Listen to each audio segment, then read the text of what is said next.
ఇంకా మళ్ళీ ఈ క్వశ్చన్ అడిగే ముందు మళ్ళీ ఈ క్వశ్చన్ ఎందుకు అడుగుతున్నారు, నీ ప్రూఫ్ ఏమైనా ఉందా అని అడగండి. మామూలుగా ఒపీనియన్ మీ ముందు పెడుతున్నాను నేను అంతే. ఏంటంటే మోహన్ బాబు గారు రౌడీజం చేసి సెటిల్మెంట్ చేసి అలా పైకి వచ్చారు అన్నది ఎంతవరకు బిగినింగ్ కెరీర్ నచ్చి? I'm very happy for that question. ఒక్కటి ప్రూవ్ చేస్తే మీకు అర్థమైందా? ఒక్కటి మోహన్ బాబు గారు పలానా చోట చేశారని చెప్పిన రోజున మీ ముందే కాల్చుకుందని అనిపోతాను. అంత పదం అన్నాను. అండ్ ఇంకోటి అదే మాట అనేవాళ్ళు ఇది కూడా అంటారు, మోహన్ బాబు గారు దాసరి గారికి, పరిటాల రవికి అండ్ రజనీకాంత్కి బినామీ అని. ఇది కూడా క్లియర్ చేయండి. అన్నం తినేవాళ్ళు ఎవరు అదే చెప్పరు. అన్నం తింటారు చూసారా? మా ఊళ్ళో అన్నం అంటే సంగటి కూడా అన్నమే, గంజి కూడా అన్నమే. అది తినేవాళ్ళు ఎవరు అది చెప్పరు. ఉంటే సినిమాలకు అప్పు ఎందుకు చేస్తాం? అది ఇంకంతే, ఒకటే ఆన్సర్. ఓకే. మామూలుగా ఇండస్ట్రీలో దాసరి గారికి, రాఘవేంద్రరావు గారికి ఎంతో కొంత అంటే వాళ్ళు ఎంత మాట్లాడుకున్నా కూడా ప్రొఫెషనల్ రైవలరీ అనేది ఉంటుంది. నాకు తెలిసినంత వరకు లేదు. లేదా? అసలు ఇద్దరు ఒకరినొకరు బాగా ప్రేమించుకునేవాళ్ళు. ఛాలెంజ్ ఉండేది మన మనసులో, ఆయన మనసులో. రాఘవేంద్రరావు గారు హిట్ ఇస్తే అరే దానికంటే గొప్ప హిట్ ఇవ్వాలి మనం అనే తాపత్రయం ఆయన ఉండుండొచ్చు. ఓకే. ఇద్దరు మంచివాళ్ళు, ఒకరినొకరిని ప్రేమించుకుంటారు. ఓకే. ఇద్దరూ నన్ను ప్రేమిస్తారు. ఓకే ఓకే, దానికి క్వశ్చనే లేదు. మీరిద్దరు వాళ్ళతో క్లోజ్గా ఎలా ఉండగలిగారు అన్నది నా క్వశ్చన్. ఇద్దరు నా మంచితనం వాళ్ళకి ఇష్టపడ్డారు. అందుకే రాఘవేంద్రరావు గారు కూడా సొంత సినిమాలు పెట్టుకున్నాడు. ఆ సినిమా సూపర్ హిట్ అయింది, అల్లరి మొగుడు. ఆ కుటుంబంతోనే నాకు సన్నిహిత సంబంధాలు ఉన్నాయి. ఓకే. సరదాగా ఘర్షణ పడతాం సరదా, అంతేగాని జీవితంలో అతను నాకు చెడు తలపెట్టడు, నేను అతను చెడు తలపెట్టను. ఓకే. అండ్ మీరు పెద్ద వంశీ గారితో ఒక సినిమా చేశారండి, డిటెక్టివ్ నారదా అని. ఫ్లాప్. ఆ సినిమా చేస్తున్నప్పుడే వంశీ గారి చేస్తున్నప్పుడు కొద్ది సినిమా చేసిన తర్వాత ఆయన వర్క్ నచ్చో నచ్చో తర్వాత సినిమా కూడా చేస్తానని ఆయనతో మీరు మాట ఇచ్చిన మాట వాస్తవమా కాదా? సినిమా మళ్ళీ ఈ సినిమా అయిన తర్వాత నా సినిమా నువ్వు చేయాల్సి వస్తుంది, ఓన్ బ్యానర్లను డబ్బులు కూడా ఇచ్చారు. ఈ రోజుకు మీరు ఇల్లు అడిగినా చెప్తాడు. ఈ రోజుకి అతని మీద నాకు గౌరవం ఉంది. సినిమా ఫ్లాప్ అయినంత మాత్రం అసమర్థుడు కాదు, అతను సమర్థుడే. ఫ్లాప్ బట్ ఆ ఫ్లాప్ అవ్వడం వల్ల కంటిన్యూ చేయలేదు ఆ సినిమా. అంతగా ఎవరైనంత వ్యాపారమేగా. నేను హీరోగా పనికిరానప్పుడు నన్ను పెట్టుకోరుగా మీరు. వ్యాపారం అంతే. దాసరి గారి టాపిక్ దగ్గర ఆగిపోయాం మనం. ఆయన మీరు విపరీతంగా గౌరవిస్తారు గురువు గారని, బట్ తెలియకుండానే ఆయన్ని చాలా భయపడుతుంటారట ప్రేమతో. ఎవరు? మీరు.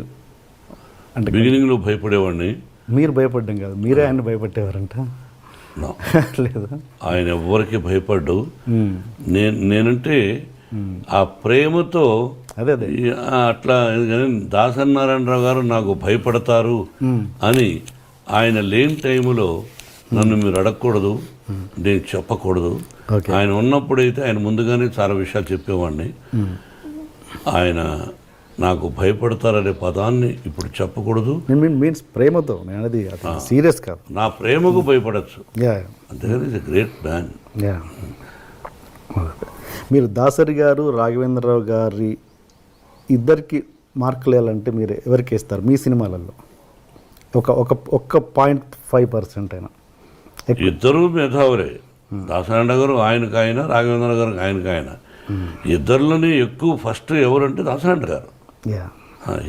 గురువు గారు అని అది తీసేసి, గురువు గారు అన్న పదం తీసేసి ఇద్దరిని డైరెక్టర్స్గా చూస్తే మరి అక్కడ బాపు గారు కూడా ఉన్నారు. ఆయన చాలా గొప్ప వ్యక్తి.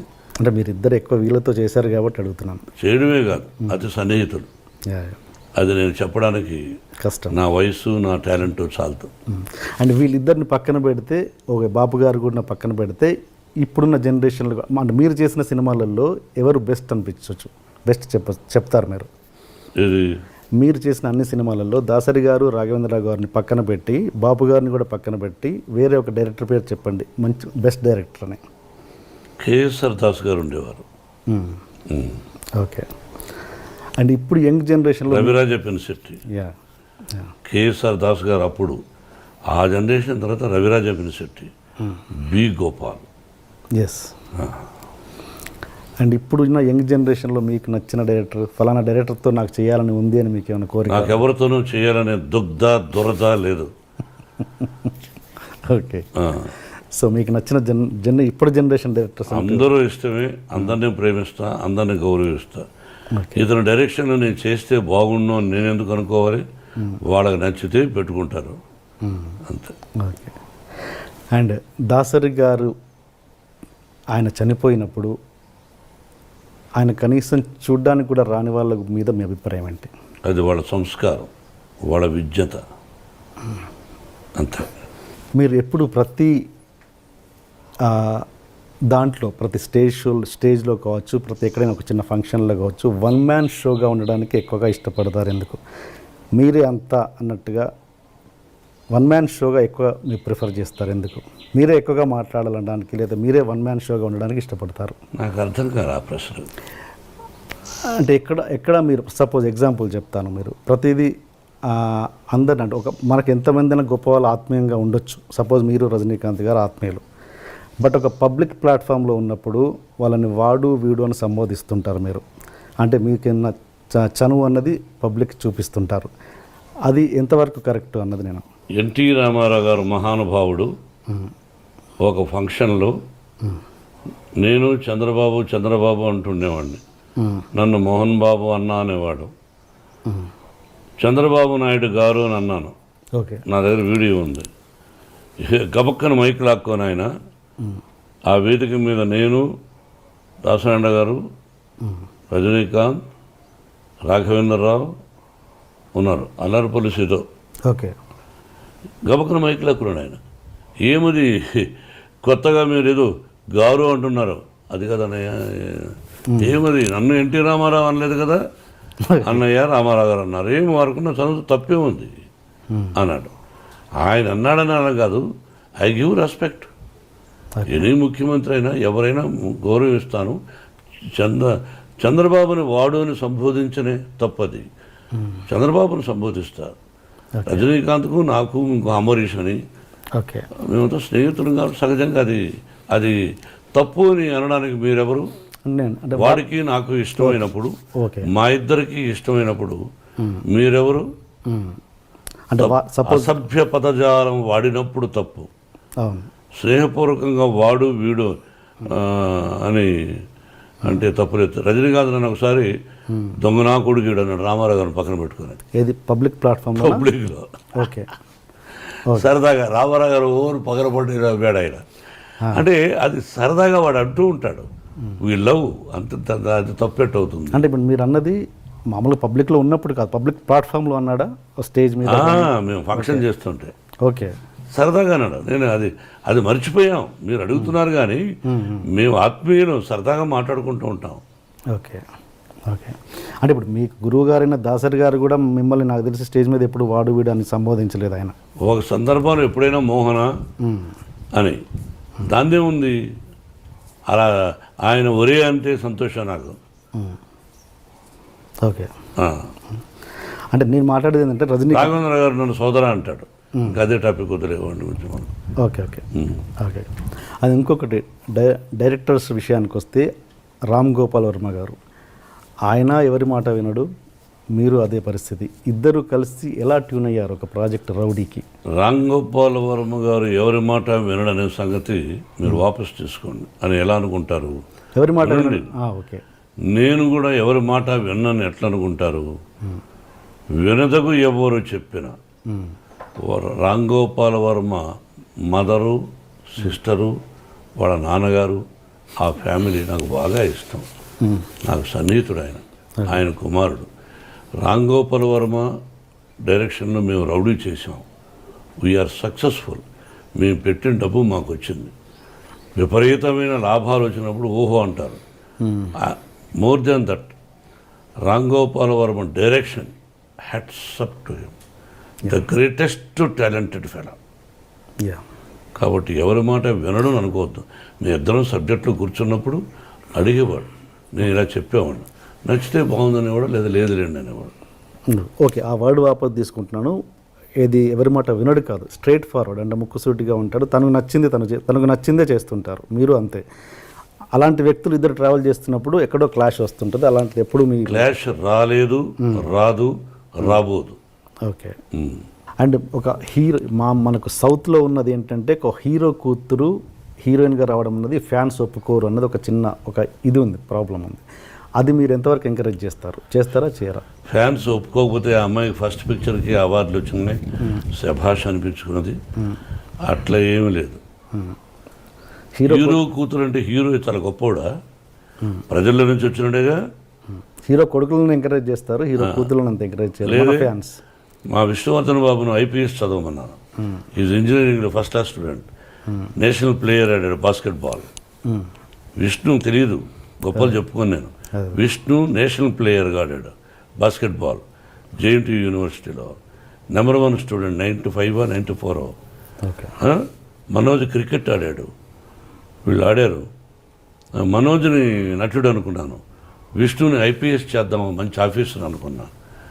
కానీ వాడికి నటన మీద ఇంట్రెస్ట్ ఉన్నాడు. అమ్మ చెప్పాడు, నీ ఇష్టం నీదన్నా, అంతేగాని నా తర్వాత నా వంశంలో ఉండేవాళ్ళు ఆర్టిస్టులు అవ్వాలి అని కలలో కూడా ఊహించడా. ఓకే. ఇది కాకతాళీయం, ప్రకృతికి తెలుసు. ఓకే. మీరు మీ కూతురు భయపడుతుంటారా? ఎవరికి? మీ కూతురు. ఓన్లీ ఆ అమ్మాయికే భయపడతా. ఏ విషయంలో? అన్ని విషయాల్లోనూ నా మీద రాక్షసులాగా ఉంటుంది. ఒకటి ఎగ్జాంపుల్. అన్నీ ఆ అంటే ఓ అంటే కోపం ఆ పిల్లకి. నా కోపం ఆ అమ్మాయికి వచ్చింది. ఇంకెవరికి భయపడను. అంత భయపడతాను, అంత ప్రేమిస్తాను. అంటే ఒక ఎగ్జాంపుల్ చెప్పండి, దేనికి భయపడతారు? ఏదైనా 1 10 ఉంటాయి. రోజులో 10 సార్లు మాడితే 9 సార్లు నన్ను భయపడుతుంది, విసుక్కుంటుంది. మీకు ఎంతమంది గర్ల్ ఫ్రెండ్స్ ఉన్నారు సార్? గర్ల్ ఫ్రెండ్స్ పెళ్లి కాకముందు ఉండేవాళ్ళేమో. నేను శ్రీరామచంద్రుడు అని చెప్పను, పెళ్ళైన తర్వాత ఏకపత్ని వ్రతుడు అని చెప్తాను. మీరు ఏ క్వశ్చన్ వేయాలి, ఏ ప్రశ్న వేయాలి, ఏ ప్రశ్న వేస్తే ప్రజలకు బాగుంటుందని వేయకుండా పర్సనల్కు వెళ్ళారు. నేను మిమ్మల్ని అడుగుతాను, మీరు లేదా? మీరు సత్యశీలురా? చదువుకునేటప్పుడు ఈ అమ్మాయిని చూడలేదా? బట్ ఇబ్బంది పెట్టలా. ఈ అమ్మాయిని నేను ఇబ్బంది పెట్టలా. ఆ అమ్మాయికి ఇష్టమయ్యి నాకు ఇష్టమైనప్పుడు ఫ్రెండ్ అవ్వచ్చు తప్ప ఒక అమ్మాయిని బలవంతం చేయడం, ఫోర్స్ చేయడం, ఫోర్స్గా వెంటబడడం, టార్చర్ చేయడం, వాళ్ళని కూడా కాల్చేయాలి. సో ఏదన్నా పెళ్ళికి ముందే జరిగింది? పెళ్ళైనా జరగలేదు, మళ్ళీ వేస్తున్నారు. తలకేస్తే ఈ మధ్యనే ఒక అతను చేశాడు, తలకేస్తే మరకేస్తే తలకని. పర్సనల్గా డీప్గా ఉండేవాడు మీరు చెప్పగలరా? ఒక పత్రికాధిపతి అనవచ్చు, మీరు ఒక టీవీ అధినేతగా ఉండొచ్చు, మీ ఛానల్కి మీరు అధినేతగా ఉండొచ్చు, మిమ్మల్ని కూడా నేను ఇంటర్వ్యూ చేస్తాను. దిమ్మ తిరిగి మళ్ళా భోజనం కూడా చేయలేరు, తర్వాత మీ ఇంటికి మీ వైఫ్ కూడా రానివ్వదు. అలా అడగగలను నేను. మరి మీరు మమ్మల్ని వేస్తారు, మేము మిమ్మల్ని వేయకూడదు. మీరేమైనా దేవుళ్ళ? మీరేమి ఇలా వేయచ్చు అంటే మీరు సత్యశీలురా? శ్రీరామచంద్రుడా? సత్యహరిశ్చంద్రుడా? కాదు, మీకు కూడా ఎన్నో ఉన్నాయి. మేమేందుకు ఖాళీగా దొరుకుతామని? ఖాళీగా లేవు. నటులు ఖాళీగా ఉండడం. ఏదో వేద్దాం, ఒక సంచలనం క్రియేట్ చేద్దాం, అదే టీవీలో 20 సార్లు వేద్దాం అని మీ ప్రశ్న అది. కాదండి. ఈ వయసులో ఒక విద్యాలయాలు పెట్టుకొని నేను ఒక 14,500 మంది స్టూడెంట్స్ని నా బిడ్డలుగా చూస్తూ ఈ రోజున మీరు 40 నాకు పెళ్ళి దాదాపు 30 సంవత్సరాలు అయింది. అంతకుముందు ఎప్పుడో ఎక్కడో ఏమిటో అని సంఘటన గురించి ఇప్పుడు అడగడం అన్నది అప్రస్తుతం, మర్యాద కాదు. మీరు అడిగారు, ఆన్సర్ చెప్పాను. మీరు వేయచ్చు, భయపడదలుచుకోలేదు. ఓకే. మోహన్ బాబు గారు ఇన్ని సంవత్సరాల తర్వాత ఇంత దూరం ఎందుకు ఉంటున్నారు తెలుసుకోవచ్చా? మీ అభిమానుల కోసం. శంషాబాద్ పల్లెటూరు అంటే నాకు బాగా ఇష్టం. ఇక్కడ ఏంటంటే దీన్ని జల్పల్లి అంటారు. మనం మ్యాప్లో తీసుకుంటే హైదరాబాద్ మ్యాప్, ఈ ఏరియా కూడా జూబ్లీ హిల్స్ తర్వాత డెవలప్ అవుతుంది అన్నారు. ఓకే. నాకెందుకో ప్రశాంతంగా, అంటే అక్కడ కూడా పొల్యూషన్ ఎక్కువైపోయింది. అందులో ఆ ఇంటిని నెంబర్ 1 లొకేషన్ అది. లక్ష్మీ ప్రసన్నకి ఇవ్వాలనుకున్నాను, బిడ్డకు అడిగాను, నాకు ఇది కావాలి డాడీ అనేది ఇచ్చేసాను. విష్ణు మనోజు అడిగినా ఇవ్వాల, పాపకి ఇచ్చేసాను. నేను ప్రశాంతంగా ఉన్నాను, మేము కలిసి ఉంటున్నాం, విష్ణుబాబు మేమంతా ఉంటున్నాం. మనోజ్ మాత్రం అప్పుడప్పుడు వారానికి 2 సార్లు వస్తాడు, 3 రోజులు బయట ఉంటాడు. మళ్ళీ ప్రొఫెషనల్కి వస్తే గతంలో మీరు చిరంజీవి గారితో చాలా సినిమాలు చేశారు, కాంబినేషన్లో విలన్గా, ఇద్దరు హీరోలుగా చాలా చేశారు. విలన్గా చేశాను, ఇద్దరు హీరోలుగా కూడా చేశాను. మీరు లాస్ట్ సినిమా నాకు తెలిసినంత వరకు కొదమసింహం అనుకుంటాను, అంతేనా? దాని తర్వాత నాకు గుర్తులే. పట్టణం వచ్చిన పతివతలు చేసాం, రంగా చేసాం, చక్రవర్తి చేసాం, దాని తర్వాత కొదమసింహం. ఏమో గుర్తులే. కొదమసింహం లాస్ట్ చివరి సినిమా. ఏదైనా ప్రత్యేకమైన కారణాలు ఉన్నాయా మీరు మళ్ళీ చేయకపోవడానికి? చిరంజీవి అడిగితే ఇప్పుడు చేస్తారు, సైరాలో చేస్తారా అడిగితే? ఎందుకు చేయను, అంతేనా? ఓకే. చేయదని ఎవరికైనా చెప్పానా? అదేగా. అంటే ఏదైనా కారణాలు ఉన్నాయా గ్యాప్ రావడానికి అని? నిజమైన కారణాలు నాకు తెలిసి లేవు, అతనికి లేవు అని నేను అనుకుంటాను. వంశపారపర్యంగా ఎవరు మీ ఇదనుకుంటున్నారు? మీ ఏమంటారు, మంచు లక్ష్మి గారా, మన ఎవరు, మనోజ్ అండ్ విష్ణు, ముగ్గురిట్లలో ఎవరు మీ కెరియర్ని కొనసాగిస్తారు? వంశపార్య means acting career. Sorry, acting. మీరు యాక్టింగ్ కెరియర్, కుటుంబ పరంగా మీ కుటుంబం acting career. I'm talking about acting career. కొంతమంది ఏం చేస్తున్నారంటే వంశం అన్నా అనుకోండి, వాళ్ళు వేరే విధంగా అంటున్నారు. ఓహో, ఈయన వంశం ఏమిటి అని. అంటే మా నాన్నగారు టీచరు, మా తాతగారు మామూలు ఇదిగా ఉండేవారు, నేను భక్తవత్సల నాయుడుగా మామూలుగా ఉండేవాడిని. ఏ విషయం మేమేమో రాజులం కాదు, రాజవంశం అని చెప్పుకోవడానికి కష్టపడి వచ్చిన వాడం, మధ్యతరగతి కుటుంబం వాడం. కుటుంబంలో మీరేమన్నారు? కుటుంబంలో యాక్టింగ్ కెరియర్, మీ యాక్టింగ్, నేను టాకింగ్ అబౌట్ యాక్టింగ్ కెరియర్. మన చేతుల్లో ఏమీ లేదు బ్రదర్. వాళ్ళ ఇక్కడ సినిమా రంగం అనేది అదృష్టంతో కూడా కూడుకున్న పని. వాళ్ళు యాక్టింగ్ పనికొస్తారా పనికిరారా అని అడిగారు అనుకో డైరెక్ట్గా. నా బిడ్డలు ముగ్గురు అత్యద్భుతమైన నటులు, ఏ పాత్రనైనా అవలీలగా పోషించగలిగినటువంటి నటులు. సక్సెస్ ఫెయిల్యూర్స్ అనేది కామన్. వాళ్ళు సక్సెస్ఫుల్ ఆర్టిస్టులు, ప్రజల చేత శభాష్ అనిపించుకున్న వాళ్ళు. కాబట్టి వాళ్ళు మంచి కథలు వినుకున్నా అదృష్టవశాత్తు కొన్ని అటు ఇటు అవుతాయి, కొన్ని హిట్ అవుతాయి. It is not in our hands. I wish ముగ్గురు ఈ రంగంలో రాణించాలని, ఇదే రంగంతో పాటు ఇంకేదైనా వ్యాపారం చేసుకోవాలని కోరుకుంటున్నాను. మీరు మంచు లక్ష్మి గారు కలిసి యాక్ట్ చేసే సందర్భం ఇప్పుడు రావచ్చా? మీరు కథ తీసుకురండి, చేస్తాను. అలాంటి ఉద్దేశాలు చెప్పారుగా, మంచి కథ తండ్రి చేస్తాను. ఆ అమ్మాయికి ఒక పొగరుంది, నా ముందు నేను చాలా గొప్ప నటిని. నాకు ఇంకా అహంకారమా పొగర రకరకాలుగా ఉంది. నా ఎదురుగా ఎవరినో యాక్ట్ చేస్తే వాళ్ళకంటే నేను శభాష్ అనిపించుకోవాలి, నేను శభాష్ అనిపించుకోవాలి సినిమా చూసి అనే పొగరు నాకు ఉంది. సినిమా ఎవరైనా కథ తయారు చేసుకోవడం చేద్దాం. ఆ అమ్మాయిని ఏ సీన్లో కనిపించడం కూడా చేస్తాను. ఓకే. ఓకే, నటుడుగా. అండ్ ఇంకా మీరు ఈ కమర్షియల్ ఎలిమెంట్స్ పక్కన పెట్టి, లైక్ మీరు బాలీవుడ్లో దంగల్ లాంటి సినిమాలు, అలాంటి సినిమా దంగల్ అమీర్ ఖాన్ చేశాడు దంగల్, అంటే అమ్మాయితో అమ్మాయిలు కుస్తీ అలాంటి, అంటే ఎలాంటి కమర్షియల్ ఎలిమెంట్స్ లేకుండా, ఈ పాటలు ఫైట్లు ఇలాంటివి లేకుండా మీలాంటి నటులే చేయగలరు కదా, అద్భుతమైన నటన. అలాంటివి ఎందుకు చేయలేకపోతున్నారు మన హీరోలు? తీయాలని మన హీరో ఇతరుల గురించి నేను మాట్లాడాను. నేను తీయాలని కోరుకుంది. ఈ మధ్య నాకు 2-3 ఫెయిల్యూర్స్ వచ్చాయి, అందుకని డబ్బు పోగొట్టుకున్నాను. ఇప్పుడు ఈ సినిమా గాయత్రి హిట్ అయింది అనుకోండి, ఆ టైప్ ఆఫ్ కథ ఎవరిని తెచ్చారనుకోండి, అది ప్రాక్టికల్. కొంతమంది ధైర్యం చేస్తారు, నేను కొన్ని సినిమాలు ధైర్యం చేశాను. మీకు అర్థమైందా? కాబట్టి ధైర్యే సాహసే లక్ష్మి అంటే ఇక్కడ లక్ష్మి ఉండాలి. ధైర్యే సాహసే లక్ష్మి అన్నారు, అంటే లక్ష్మి ఉంటేనే ధైర్యం వస్తుంది. అదే నీకు అర్థం కదా? అటువంటి చేయడానికి నాకు అభ్యంతరం లేదు.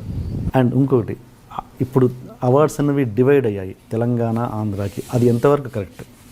2 రాష్ట్రాలు విడిపోయినప్పుడు 2 రాష్ట్రాల ముఖ్యమంత్రులు అలా డివైడ్గా పెట్టుకోవడంలో తప్పు లేదు, తప్పే కాదు అది.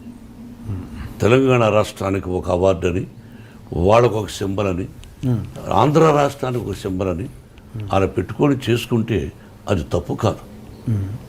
బట్ అందులో తెలంగాణ వాళ్ళే ఉండాలనా, ఇందులో ఆంధ్ర వాళ్ళే ఉండాలనా, లేదా మొత్తం కళకి డివైడ్ చేసి ఇస్తారని? అది వాళ్ళ ఇష్టం. అది ముఖ్యమంత్రుల ఇష్టం. అది ఇది మిక్స్డ్ చేసినప్పుడు రెండు ఎందుకు అన్నది అది ముఖ్యమంత్రులను అడగాలి అలా జరిగినప్పుడు. Okay sir. And Chandrababu Naidu గారి గురించి ఒక కొత్త విషయం తెలిసింది. మీరు ఒక ఫంక్షన్లో ఏదో చంద్రబాబు నాయుడు గారితో డాన్స్ చేయించారంట. అది ఇప్పటికీ వీడియో ఎక్కడా లీక్ లేదు. ఇది చేయించారా? అది ఎవరిదో నిశ్చయితాంబరం. అప్పుడు అందరూ డ్యాన్స్ చేస్తున్నారు. ఎవరిదో గుర్తులే. అన్నయ్య గారి కుటుంబంలోనే చంద్రబాబు దూరం నిలబడి చంద్రబాబు రా అని చెప్పి పిలిచి మైక్లో వచ్చి డ్యాన్స్ చేయవా అని చెప్పి చేయించాను. అది మీ దగ్గర ఉందా వీడియో? నా దగ్గర లేదు. ఓకే. ఒకవేళ ఉన్నా నేను అది ప్రదర్శించకూడదు, నా దగ్గర లేదు. లేదు. ఓకే. అండ్ ఇంకొకటి సార్, మీరు ఇంత గొప్ప వ్యక్తిత్వం ఉండి అక్కడక్కడ మీరు ఒక ఇంటర్వ్యూస్లలో కావచ్చు, పబ్లిక్లలో కొంచెం తక్కువ విధంగా ఇదవుతారు. ఏంటంటే ఒక ఎగ్జాంపుల్, సపోజ్ మొన్న ఏదో షో చూశాను, దాంట్లో కీరవాణి గారిని యమదొంగ ప్రమోషన్లో మీరు నా భోజనానికి పిలవలేదు అని చెప్పేసి చిన్న చిన్న విషయాలకు మీరు అలుగుతుంటారు. ఎందుకు భోజనానికి పిలవలేదు అని కీరవాణి గారిని, కోదండరామరెడ్డి గారిని ఒక షోలో మీరు తర్వాత సక్సెస్లో నన్ను పిలవలేదు, నన్ను సరస్సు ఉండాలండి. ఒక పద్యం కూడా ఉంది, నేను మర్చిపోయినది, చెప్పండి. నాకు గుర్తులేదు. భాషలో నేను అంతే శివాజీ గారి దగ్గర పెద్ద పెద్ద వాళ్ళ దగ్గర నేర్చుకున్నా. సభలో మాట్లాడుతున్నప్పుడు చలోక్తులు కూడా ఉండాలి. ఓకే. చలోక్తుల్లో లేకపోతే సభ కాదు. మీరు ఎన్ని అడిగారు, నవ్వుతూ కొన్ని, సీరియస్ కొన్ని, అవన్నీ సరసం ఉండాలి. ఓకే. అది మీ ఉద్దేశం. ఒక మంచి బ్యూటిఫుల్ పాట పద్యం ఉంది, బుధవర్గం అదేదో ఉంది, అదేదో ఉంది. బుధవర్గము లేని పురంబు, భక్తి విశ్వాసములు లేని భార్య, గుణవంతుడు గాని కుమారుడన్, సతభ్యాసము లేని విద్య, పరిహాసమన శుభప్రసంగమన్. నేను ముందు వెనకలా తప్పులు చెప్పుండొచ్చు కానీ పరిహాసమన శుభప్రసంగమన్, పరిహాసంలో మాట్లాడమన్నాడు. ప్రసంగంలో కూడా పరిహాసం వాడమన్నాడు. ఓకే. ఇవన్నీ పెద్దలు నేర్పించారు, ఇవన్నీ ఉండాలి అట్లాంటివన్నీ. సో అంతే. Okay sir, one final question. Dasari గారి నుంచి పెద్దరికం ఇండస్ట్రీ నుంచి పెద్దరికం ఎవరు తీసుకుంటున్నారు, చిరంజీవి గారా మీరా? అది నాకు తెలియదు. పెద్దరికం అంటే ఏంటి మీ దృష్టిలో? ఇండస్ట్రీ ఇప్పుడు కష్టాలు చెప్పుకోవడానికి ఎవరు పెద్ద దిక్కు లేరు. ఎవరి కష్టాలు వాళ్ళకి ఇష్టం వచ్చిన వాళ్ళు చెప్పుకోవచ్చు, వాళ్ళ వల్ల అయితే తీరుస్తారు.